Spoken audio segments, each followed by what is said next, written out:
G'day guys, welcome to Rumble's Fish Room. So today I'm going to give you a bit of an explanation on my version of how to cycle a tank, the nitrate cycle, etc. But it's not very long, it's going to be a bit short. I also need to scape my forefoot. Now I don't have any plants yet, I've only got rocks.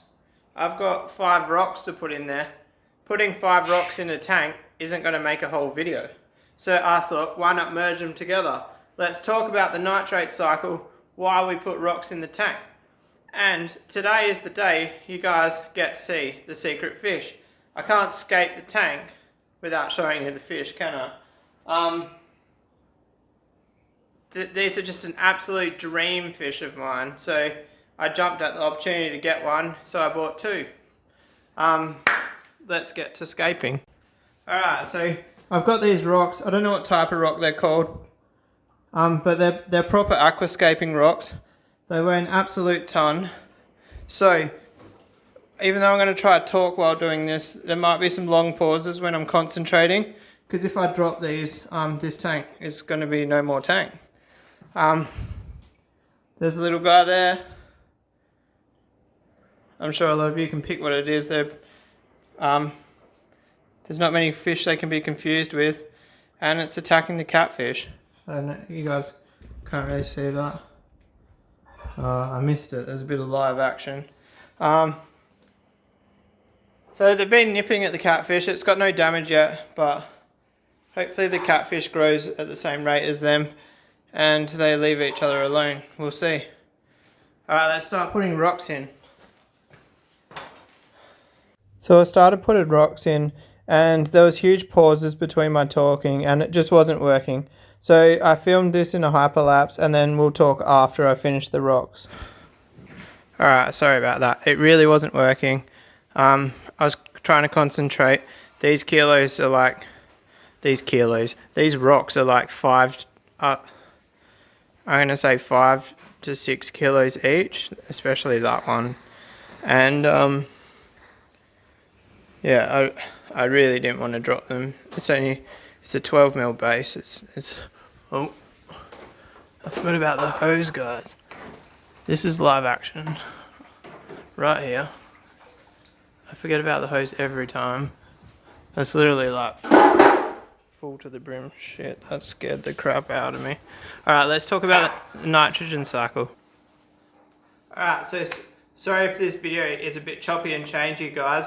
I started recording, it was shit, so I deleted it, and here we are now. We're going to talk about the nitrogen cycle. So basically, I want to dumb it down. I'm not going to get into like the technical terms and stuff. I just want to play it simple. So as you guys saw, I sold 38 Africans to a guy on the weekend. It was at Perth Cichlids. Go check out his channel if you haven't. I actually show the fish on that channel. Now that guy has started losing the fish like really fast. We gave him advice on how to deal with it. So basically what we said is like no feeding for the first week and then light feeding from there on in, because even though his tank was cycled, it's a lot of bio load to put on the filter. And then today I found out he actually bought 25 cichlids off someone else, which I'm really disappointed.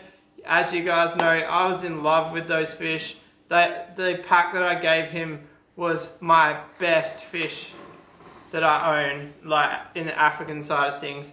It just had some crazy rare fish that are dying, and at this point in time, some of those fish are irreplaceable. Like, all of them, I've still got my breeding colonies. They're not irreplaceable as in I don't have them. They're irreplaceable as if he wanted to buy another one, I wouldn't sell him another one, and there's no more in Australia that he could just go buy a display male, is what I mean by that. So, on that note, all I want to talk about is, so after you cycle your tank, you've got 0 ammonia, you've got 0 nitrites, and your nitrates are up like 20 ppm. You can't just go add 20 fish, or we'll say 20 for this example, and start pouring food in the tank they start creating ammonia, and yeah, your tank's cycled, but it's only got a small colony of bacteria in the filter. You need to progressively feed the fish to build the bacteria in the filter. I always say a starving fish is better than a dead fish. Or not starving, sorry. A skinny fish is always better than a dead fish. Now, fish can go 30 days without food, no worries. So never be afraid to not feed your fish. So for those who don't understand the nitrogen cycle, I'll quickly say, so your fish shit comes out of its little hole, then that gets turned into ammonia. So then ammonia is toxic to fish. You don't want that. You want that to be zero. So then the bacteria in the filter turns the ammonia into nitrites, which is also harmful to fish, but not as toxic as ammonia. But nitrites should also be zero. Your bacteria converts the nitrites into nitrates after that, and then the nitrates aren't as harmful to fish. I'm a firm believer that nitrates aren't harmful in many ways at all. Nitrates is more of I would use it more of an indication as water change. Now don't take that lightly. Don't go not doing water changes because I said that nitrates aren't as important as people make out. I've actually read studies on breeding stingrays and stuff, and like they're breeding stingrays in water with nitrates as high as like 250 ppm with no dramas. But then again, internet article is gospel. I'm using that as information in my head to make that claim. So basically, once you get your nitrates, the way to get rid of nitrates is either plants, denitrifying bacteria, which is really hard to grow, and I don't think it's 100% proven, but I do think it works. Using like marine pure as ceramic media with slow flow past it with, it's called anaerobic bacteria, I think, correct me if I'm wrong, and you don't get, it needs to be out of oxygen, so it needs to be in a real slow moving spot. But the cheapest, most effective way to lower your nitrates is water change. So that's just a little explanation of the nitrogen cycle. I know most of you know this, but I just hate selling fish to people and they tell you either A, their tank cycled when it's not, or B, they're underfiltered or whatever, but that's a whole nother topic. We're not going to go into filtration and stuff today. Yes, I've done fish cycles. If you don't know what you're doing, do not do a fish cycle.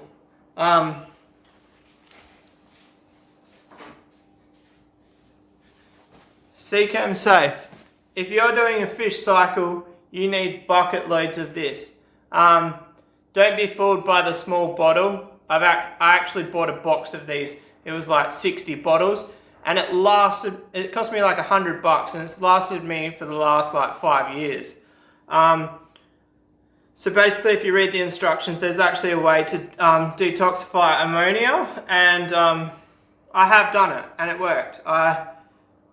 Years ago, I did it. I had a shrimp set up, and I dropped 88 aquasoil in it, sent the ammonia through the roof, and this is what saved me. That's when I actually first started using Safe, because when I was doing the detoxing the ammonia, Prime was way too expensive because you got to dose every 24 hours, and I was dosing for like 4 weeks. So Safe is the cheapest option.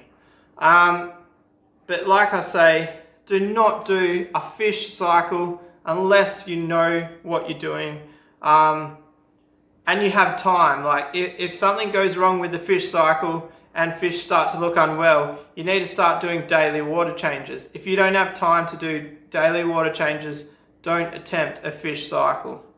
I definitely don't condone a fish cycle. That pretty much clears up what I wanted to talk about. I think, I just worry, people think big filter equals lots of fish straight away. It doesn't. You could have a sponge filter next to an FX6. If the sponge filter is more established, it's more effective than the FX6. On that note, I'm going to wrap the video up there, guys. I hope you enjoyed it, and I really hope this has taught some people. I know a lot of you already know all of this stuff, but if I taught one person something today, I feel like I achieved my goal here. So peace out.